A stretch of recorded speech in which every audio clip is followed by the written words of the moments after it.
National medical council ఏం చేద్దంటే మొత్తం ఇండియాలో అన్ని కాలేజీ సీట్లు ఫిలప్ చేస్తుంది. అయితే రిజర్వేషన్ ఉంది ఇందులో. ఏ మెడికల్ కాలేజీలు ఎక్కడైతే స్థానికంగా ఉన్నాయో ఆ మెడికల్ కాలేజీలు గవర్నమెంట్ ఆధ్వర్యంలో ఉన్నాయో అట్లా 50% సీట్లు ఫస్ట్ స్థానికంగా ఉన్నాయి.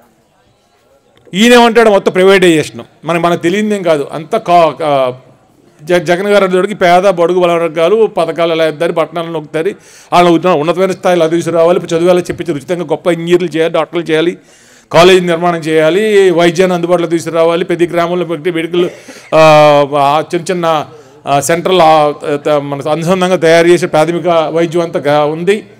అలాగే చక్కగా మెడికల్ ప్రతి మండలంలోనేమో 30 నుంచి 40 బెడెడ్ హాస్పిటల్ తీసుకొచ్చారు.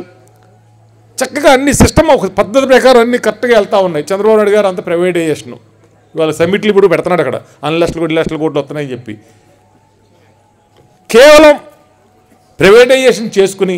ఎందుకంటే 100 నుంచి 150 ఎకరాలు ఒక్కొక్క కాలేజీకి జగన్ గారు ఆల్రెడీ భూమి అయితే గవర్నమెంట్ భూమి అయితే కొనుగోలు కూడా చేసేసారు. కాబట్టి ఇదంతా సిస్టమేటిక్గా తీసుకొస్తే వీళ్ళంతా ఏంటి ప్రైవేటైజేషను. ఎందుకంటే 100 ఎకరాలు జగన్ గారు పోగు చేశాడు. మరి అసెట్ పెంచుతాను ఏమంటున్నాడు ఈయన చంద్రబాబు నాయుడు గారు, నేను సంపద సృష్టిత అంటున్నాడు. సంపద సృష్టిత అంటే ఇప్పుడు కాలేజ్ 300 ఇప్పుడు 100 ఎకరాలకు ఒక కాలేజీ కంటే 1700 ఎకరాలు 17 కాలేజీలు అంటే 1700 ఎకరాలు భూమి గవర్నమెంట్ సేకరించింది. అప్పుడు 50కో లక్షకో 10 లక్షలకు 5 లక్షలకు 50 లక్షలకు 10 లక్షలకు కొని ఉంటుంది. అంటే రూపం అలా రూపాంతరం ఉంటుంది. రూపం మారేటప్పటికీ ఫెసిలిటీస్ మార్చేటప్పుడు దాని విలువ ఆటోమేటిక్గా పెరుగుతుంది.